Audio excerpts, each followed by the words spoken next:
This week on Monday Night Football, we have the Seattle Seahawks and the San Francisco 49ers. It's the best defense in the NFL with the 49ers against the top NFL MVP candidate, Russell Wilson, the Seattle Seahawks quarterback. And I'm not a big fan of ESPN. I get bored. They're way too corporate for me. But I have to acknowledge they have a must-watch game on their hands Monday night. The strength, the best part about each team, the 49ers' strength is their defense. They're going to get tested by the Seattle Seahawks offense, which is their strength. The Seattle Seahawks love to run the ball. They sometimes add an extra offensive lineman to get more push at the line of scrimmage. And here's what's really cool. The Seattle Seahawks have the firepower to attack the 49ers deep downfield. They can stretch the field vertically. They have 3 awesome receivers. They have DK Metcalf.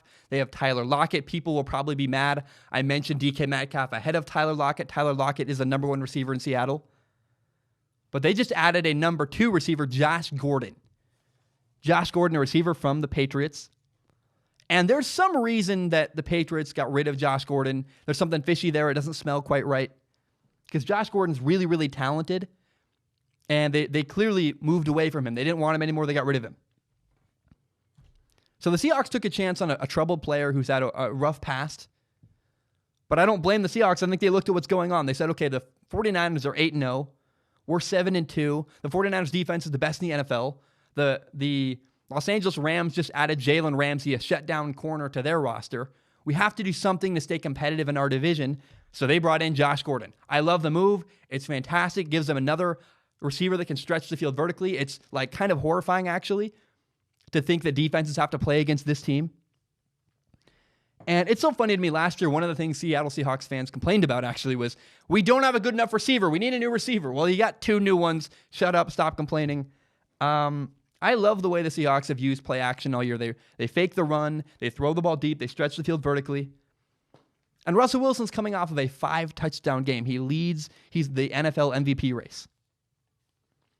And then you consider the 49ers defensive line. They're elite. They have Dee Ford, Nick Bosa, Eric Armstead, DeForest Buckner, DJ Jones. You can even throw in Solomon Thomas, a former first-round pick.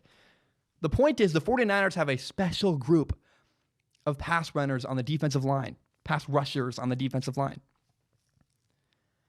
And then we get to watch the 49ers defensive line matched up against a crazy, elusive quarterback, Russell Wilson. Trying to watch that group of defensive linemen run after, chase, and corral Russell Wilson, that's a matchup I cannot wait to watch. That's literally like the dream matchup you can think of. Because Russell Wilson is so good at, wriggling away from sacks and avoiding defenders and doing all kinds of crazy stuff with his legs behind the line of scrimmage to extend a play and get away from sacks. So the Seattle Seahawks and the 49ers is a dream matchup I cannot wait to watch. I also can't wait to watch the way 49ers quarterback Jimmy Garoppolo plays. This game is a big chance for him to make a statement about his career. Plus, I'm also curious, can the Seattle Seahawks defense stop the 49ers running game? Now, I will acknowledge if one team ends up blowing out the other, I believe that the 49ers would blow out the Seahawks. Here's why. The Seahawks just took overtime to beat the Buccaneers. They're not quite as good a roster as the 49ers. But they added a new receiver. I have high expectations. I expect Monday Night Football to be dramatic and fun. I cannot wait to watch the Seahawks and the 49ers on Monday Night Football. My name is Zach Schaumler. This is my podcast, Strong Opinion Sports. It's my favorite thing in the entire world. And I want to be very clear, open, and transparent. My YouTube channel is monetized. What that means is that some of my videos make money through ad revenue. Now, it's fewer than you think. A lot of my videos get claimed. But in the past, I've received donations from Patreon and PayPal. PayPal.me/Zach Schaumler. Patreon.com/Zach Schaumler. And so because I'm making ad revenue, it feels weird to just get donations. I wanted to give something back. I want to give people a reward for supporting me on Patreon. So now you can submit questions. If you give me $1 a month, you can submit questions to a pool of questions on Patreon. I look at all the questions on Patreon. I use my eyeballs. I make a joke about it. And I pick the top couple questions at the end of every single episode, and I read them and answer them on a segment called Ask Zach. Now, that's for people who have money. They want to support me. If you have no money to give, I totally understand. I've been a broke college kid myself.